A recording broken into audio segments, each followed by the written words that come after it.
I'm a psychologist and a couples therapist, and I have a private practice online. And I specialize in working with people with chronic health conditions. And I have a type of muscular dystrophy called FacioScapuloHumeral Muscular Dystrophy. I was born with it. My mother had it, my grandmother, my great grandfather. So it's a dominant genetic disorder. And it is degenerative, meaning that it gets worse over time. So a lot of things that I could do 10 years ago I can't do now. Like it used to be when I was 30, I could climb stairs and walk around, and now climbing stairs is very difficult for me, and I can walk short distances. So in the last decade, especially, my life has gotten a lot more limited in terms of things that I can do physically. There's no treatment or cure. They're working on it, and I'm hopeful. But as of right now, there's nothing really that the medical community has to offer. And I'm also a husband and a father of two, and that's something that's really important in my life. And we live in Austin and moved here 3 years ago from New York City, where we were for 10 years. And before that, sorry, that's my dog. Before that, we were in London for 5 years, where you and I met. Yes. And we met during our PhDs. Yeah.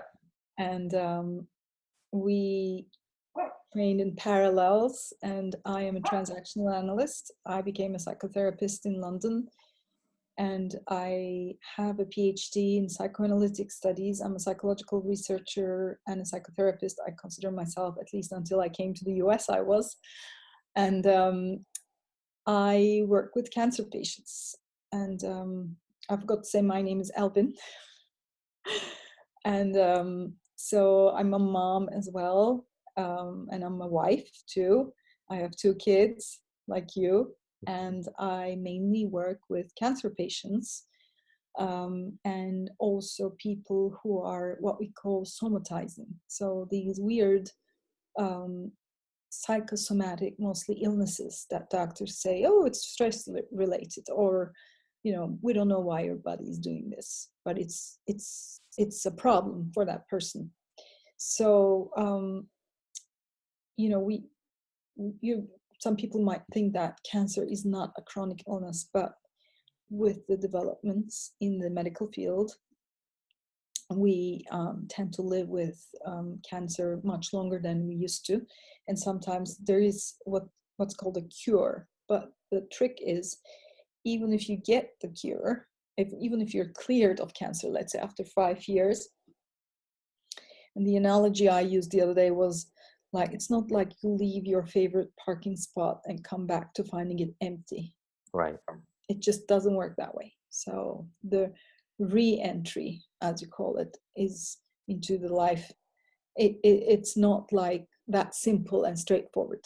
There is a lot to be negotiated in terms of your identity, and you remain a cancer patient always. You have to always go through the checkups. You have to always live with the fear that it's going to come back. And the reason why I know these is not because I survived cancer, but almost everyone in my family suffered from cancer, and some people didn't make it and some people did. And that intrigued me, and that brought me into studying cancer also for my PhD. And furthermore, and for over 15 years, I've been working with cancer patients, a lot with breast cancer patients, but with various different cancers as well. So here we are. Yeah.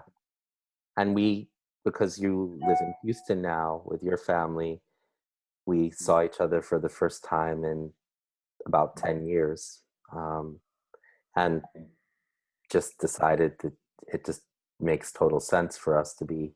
Yeah, we relocated to Houston about a year ago.